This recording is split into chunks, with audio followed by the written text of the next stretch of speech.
In today's video, let's talk about nutrition and how to eat for a good nervous system health.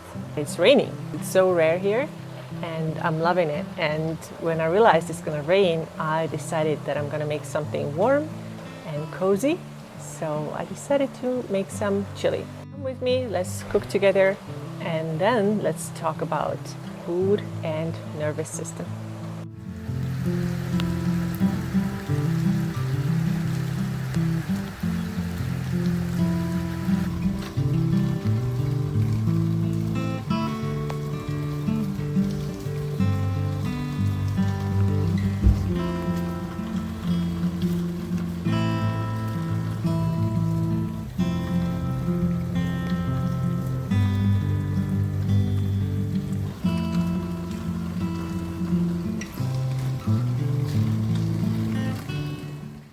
The chili that I'm making here is totally improvisation because I don't follow recipes too much at all. I just put together things that feel right. So if you're thinking, no, this is not how you make real authentic chili, then that's okay because this is how I make it. So let's see the ingredients. Beef, of course, here. You're always gonna see me eat red meat because it's delicious, it's nutritious. Let me tell you this as a nutrition coach that red meat has so much nutrition in it. You cover all your bases basically when you eat good quality red meat. Of course, that doesn't mean that you should not eat carbohydrates or anything like that. No, that's not true. I will not be in this camp will tell you that carbs are bad or anything. And then here I have some kidney beans and I soaked them actually this morning around 9 o'clock. I just poured some water over it, filtered water, and covered it with a plate. And now it's been soaking for 8 hours. I'm gonna rinse it and I'm gonna wash it one more time before I use it. And then here I got some corn. I bought frozen corn, diced tomatoes. That's a really important ingredient in the chili. And then here, got some garlic, got some onion, and then jalapeno pepper too. I don't like peeling garlic for some reason. It's one of those kitchen things that I don't like at all. So, oops. But a lot of times I actually buy peeled garlic, so I don't have to peel it. But today, this is what I have here. And I'm gonna show you this cool tool that somebody recommended to me when she heard me talk about how much I don't like peeling garlic. Just gonna take the ends off. And now I'm gonna use this tool. Okay, so this is the garlic peeler. So I'm gonna stick the garlic in here. And then, check this out. I'm gonna go like this. You can do it between your hands too. Look at that. Almost completely done. Isn't it pretty? Pretty easy to do. I'm gonna put the link in the description below so you can buy it on Amazon.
That onion was no joke.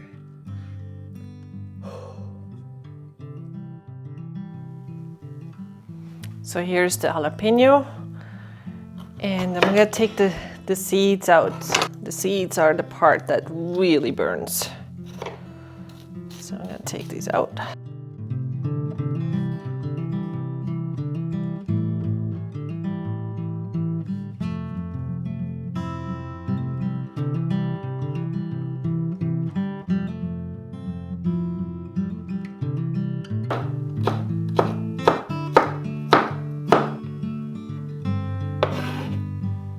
Okay, let's open up this can of tomatoes. And I use this can opener. It's pretty simple compared to many other where you turn this little knob or thing and then it supposedly opens the can, but it never really does. At least I need something that is super, super simple.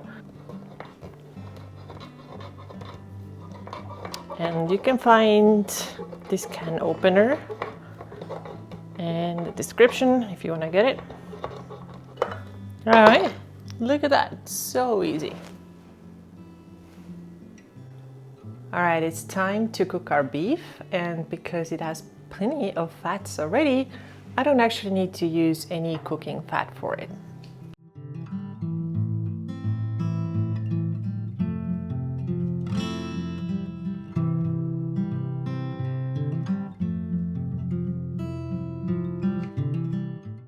All right, and I'm just gonna add all the ingredients into my Instant Pot. The beef is already here, and I love to keep things very, very, very simple. So I didn't cook the onions, I didn't cook the garlic before. I'm just gonna put everything in here and it will cook all together because, like I said, I like things very, very simple. So let's have all this onion. That's a lot of onion. I know it was a big one, and not everybody wants to have that much onion, but I do. Then these beans here, like I said, I soaked them and I rinsed them. It's all gonna go in. We have this garlic here.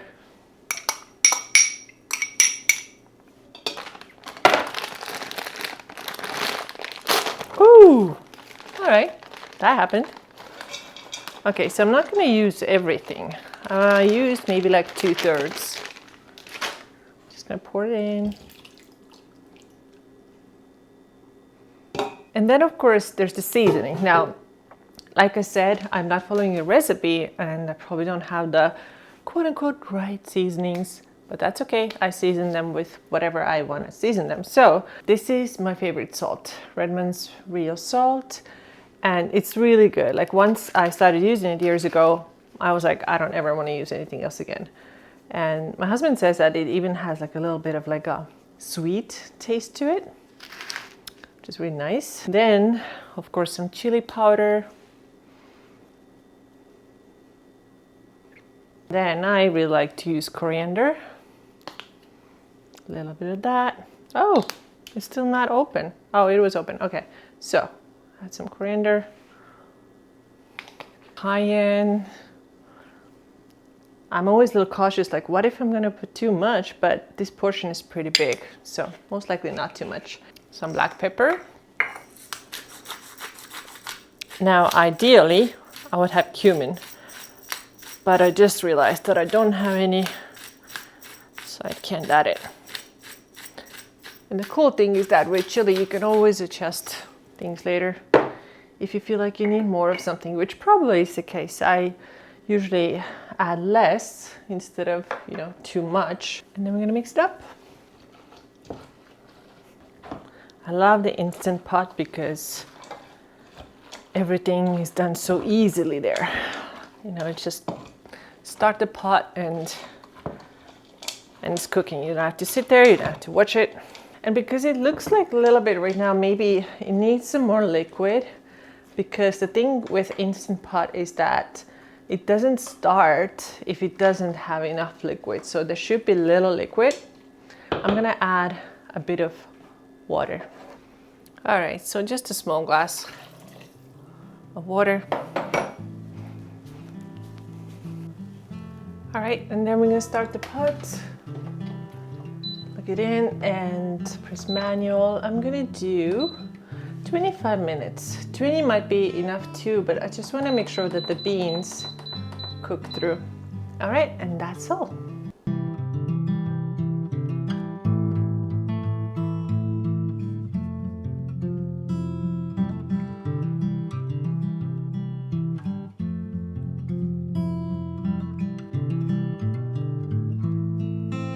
my gosh, can you hear the rain? It is so cool.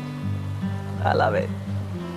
Okay, let's talk about nutrition and your nervous system health.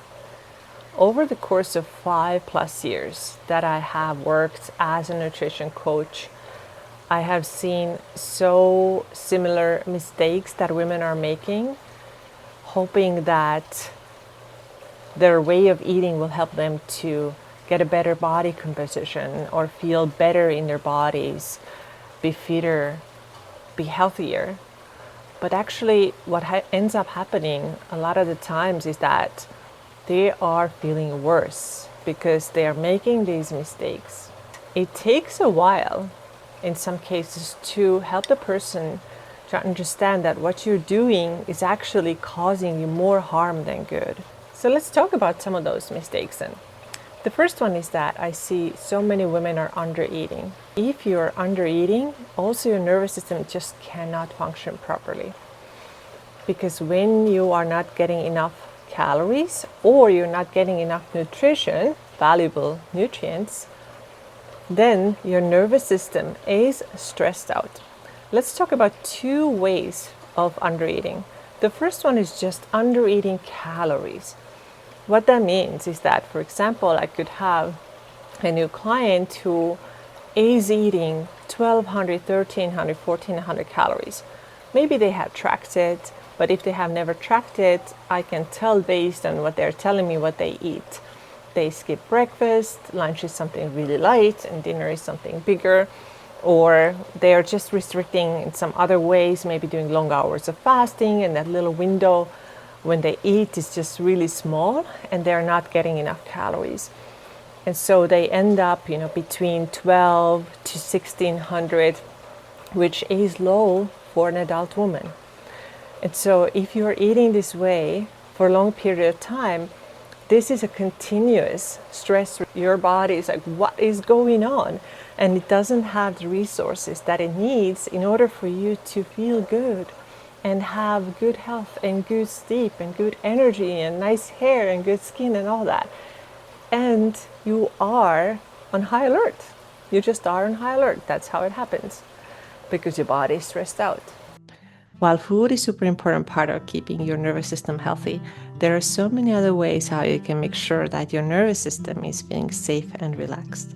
If you experience anxiety a lot, the feeling where your body is buzzing and vibrating and your mind is filled with anxious thoughts, then there are ways to regulate your nervous system and find your calm and groundedness again. And you can do it with somatic practices. Somatic practices are physical movements that help you to feel connected, calm, and grounded again. They can involve breath, touch, sound, vision, and more. If you would like to experience how some very simple exercises can help you to reduce your anxiety in just a few minutes, then get my guide. It's called 3 Somatic Exercises. You will find 3 exercises, and each one of them will help you to reduce your anxiety in less than 4 minutes. This is a lot more effective tool than simply trying to think better thoughts, which is often the advice that we can hear from many people, but honestly, never really helps. So to get the guide, check out the link in the description and in the show notes. The second way of undereating is where you're getting enough calories, but you're not getting much nutrition for it. So what could that look like? Well, anybody who is eating junk food, anybody who is drinking tons of sodas, anybody who is eating a lot of processed foods. It is not a problem to get calories on those foods, right? But it is difficult, and it's just impossible to get the nutrition that you need. So if you go to a fast food place or grab something real quick somewhere and drink tons of soda, where are you going to get your nutrients? You're not going to get them. And now you may have excess calories, and you may even have excess weight, but you are not getting anything for these calories. And your body needs nutrients, micronutrients, macronutrients in order to thrive. Your nervous system needs this stuff. So even if you get enough calories, but these calories are just junk food, that's not going to be very helpful. Another problem that I saw with so many women is undereating protein, severely undereating it. And most women don't know that they need a lot more. Women might say, yeah, I'm having 2 eggs for breakfast, and then lunch is maybe a little bit of piece of chicken, and then dinner is another source of protein, maybe beef or fish, but the portions are really, really small. And I don't think that everybody needs to track their macronutrients necessarily, but if you do, then you should aim for at least 100 grams of protein per day.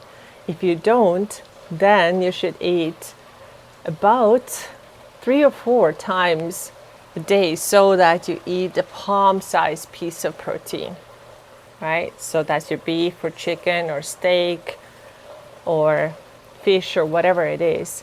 And that has to be consistent.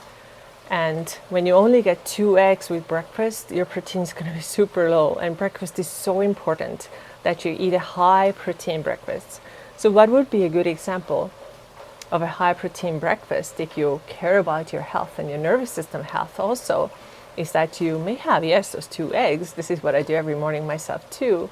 But then you're going to have maybe leftover steak from the night before, or leftover chicken, or maybe tuna, or maybe you have some toast, but you put a decent amount of ham or turkey on it so that you actually get a high protein meal. Or you could eat Greek yogurt or something like that. Because if you're not getting your protein, you are going to run into many issues. You are going to notice that your blood sugar is not stable. And how do you know that? Well, you have these highs and lows. You feel good and then you feel like crap. And then you eat something that doesn't have protein, and then you feel good for a moment and then you crash again. And you never have that stable and steady energy. You also get a lot of cravings. You cannot focus. You feel like your mind is in all kinds of different places. And your nervous system cannot function very well if you're not getting that high amount of protein. Most people need more than what they're actually eating. There are 2 more things that I have seen commonly that are mistakes and are not helping your nervous system. And the first one is avoiding carbohydrates. This is so popular, and there are so many people out there who are advocating for carnivore and keto. And I think if these things maybe work for some people, they might work better for men than they do for women.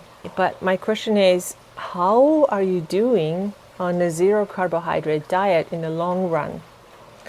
And based on my experience, which is again 5+ years as a nutrition coach, I see that women just start to crumble after a little while. At first, everything looks good and great. And then they're like, oh, I'm so anxious. I have all these headaches. My hair is falling out. I cannot sleep. Well, aren't these also signs of your nervous system not being happy? Aren't these signs of high stress? I think they are. And I have seen it multiple times when we have stopped doing this with women in particular and started adding more carbohydrates, and they start to feel much, much better. Carbs are so important for women, and they're also important for our fertility, for example, for our hormones. If you're active and you work out, you need to eat carbohydrates before and after your workouts in order for you to recover well. Here's another thing. If somebody doesn't recover and they are constantly really sore and feel like they just don't get better from their workouts, my question is, are you eating carbs after your workouts?